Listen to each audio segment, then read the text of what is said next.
everyone আজি ভাবিলোঁ বহুত দিনৰ মূৰত এটা ব্লগ বনাওঁ এয়া মানে সন্ধিয়া সময়টো ভাবিছোঁ আজি এটা কথা ক'ম কথাটো হ'ল কি বহুত ভিডিঅ'তে আপোনালোকে দেখে মই মেকুৰীৰ লগত থাকোঁ মেকুৰী মানে জীৱ জন্তুৰ কথা কৈছোঁ আৰু মই খুব ভাল পাওঁ জীৱ জন্তু আৰু এই বস্তুটো মোক জগাইছে প্ৰেমটো মোৰ মানুহজনে মোক বিয়া হোৱাৰ পিছত মই মেকুৰী আগতে ইমান এটা ভাল পোৱা নাছিলোঁ কিন্তু সেইটো নহয় যে মই মাৰিম সিহঁতক কিবা কিবি তেনেকুৱা নহয় খালি মই সেই আৰু দাঙি চাঙি ল'বলৈ অলপ ভয় কৰিছিলোঁ কিন্তু যেতিয়াৰ পৰা মই বিয়া হ'লোঁ মোৰ হাজবেণ্ডৰ লগত তেখেত এনেকুৱা এজন জীৱ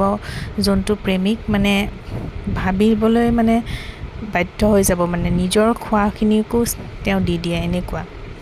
আৰু সেই তেতিয়াৰ পৰা মই মানে তেওঁৰ লগত থাকি থাকি ময়ো একেবাৰে এতিয়া নিজৰ কেঁচুৱাৰ নিচিনাকৈ ৰাখোঁ জীৱ জন্তু আৰু সিহঁতেও বহুতখিনি মোক সঁহাৰি দিছে অকলশৰীয়া টাইমখিনিত সিহঁতেই মোক মানে জীৱ জন্তুৰ মৰমটো নিস্বাৰ্থ মৰম মানুহবিলাকৰ কি মানুহবিলাকে ব্যস্ত হৈ থাকিলে কেতিয়াও আপোনাক খবৰ নলয় কিন্তু জীৱ জন্তুৱে নিস্বাৰ্থভাৱে মৰম কৰে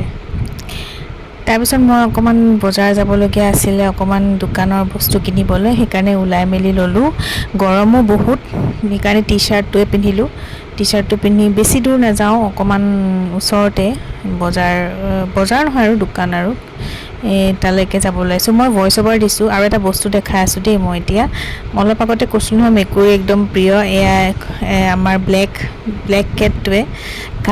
কালু তাই 4টা নতুন জন্ম দিছে পোৱালি একদম ব্লেকেই দিছে আৰু তাৰপিছত বজাৰৰ পৰা অলপ মাংস লৈ আহিলোঁ মাংস খাবলৈ মন গ'ল আৰু লুচি বনাম বুলি ভাবিছোঁ সেইটো কাৰণে লুচিও বনালোঁ এয়া লুচি ইফালে বনাইছোঁ আৰু মাংসখন ইফালে বনাইছোঁ মুৰ্গী মাংস সদায় আৰু ভাত খাবলৈ মন নাযায় কেতিয়াবা লুচিও খাওঁ আৰু কাৰণ আমি দুজনে মানুহ আৰু সেয়া এতিয়া এয়া বনোৱা হৈ গ'ল আৰু বনাই মেলি এয়া মই আকৌ আহিলোঁ মিষ্টাৰলৈ ৰখি আছোঁ আহি পোৱা নাই অলপমান দেৰি হয় আহোঁতে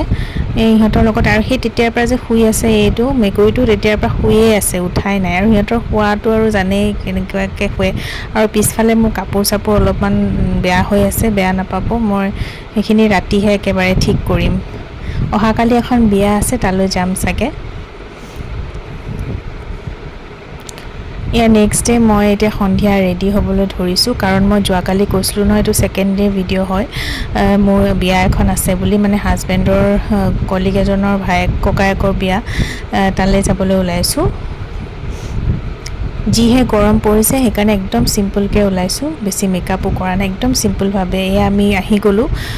গৰমৰ কোবত চবখিনিতো দেখাব নোৱাৰোঁ আমি মানে ভিডিঅ' কিছুমান ল'বলৈ পাহৰি গৈছোঁ যি গৰম পৰিছিলে আমি আৰু লগতে এওঁৰ বছজনো আহিছে আমি গোটেইবোৰ একেলগে আহিছোঁ খালোঁ মেলিলোঁ এতিয়া বাহিৰলৈ ওলাই আহিলোঁ ফটোটো উঠিছোঁ কিন্তু তেওঁলোকৰ ভিডিঅ' লোৱা নহ'লে কাৰণ বহুত ভিৰ আছিলে আৰু তেনেকৈ অচিনাকি বিয়া যিহেতু মাজত সোমাই যাবলৈও ভাল নালাগে সেইটো কাৰণে আৰু যিখিনি পাৰিছোঁ সেইখিনি উঠাইছোঁ বাহিৰৰ ডেক'ৰেশ্যনটোতো খুবেই বেছি ধুনীয়া আছিলে আমি এতিয়া খাই বৈ এতিয়া ধুনীয়াকৈ আমি ঘৰত যাবলৈ ওলাইছোঁ প্ৰায় 10টামান বাজিছে এতিয়া ঠিক আছে এতিয়া ঘৰলৈ যাওঁ আৰু ঘৰত আহি পালোঁ মই কৈছিলোঁ নহয় পিছফালে কাপোৰ চাপোৰ বৰ বেয়া হৈ আছে কাৰণ যোৱাৰ সময়ত ইমান বস্তু উলট পালট হৈ থাকে আৰু মতা মানুহৰতো জানেই ওৰ বস্তু ত'ত তোৰ বস্তু ত'ত মানে কি বুলি ক'ম সেইকাৰণে এতিয়া আহিলোঁ আহি পেলাই মই ভইচ অভাৰ দিয়াৰ কাৰণটো হৈছে বহুত ফেন চলি আছে আৰু ফেনৰ বতাহত মানে মাইক্ৰ'ফোনটোত ফাটি যায় এতিয়া আৰু মুখৰ মেকআপখিনি কাপোৰ সলালোঁ মুখৰ মেকআপখিনি উঠাই পেলাই তাৰপিছত শুই যাম আৰু ঠিক আছে আজিলৈ ইমানেই আকৌ নেক্সট ব্লগ যদি পাৰোঁ কৰিম বাই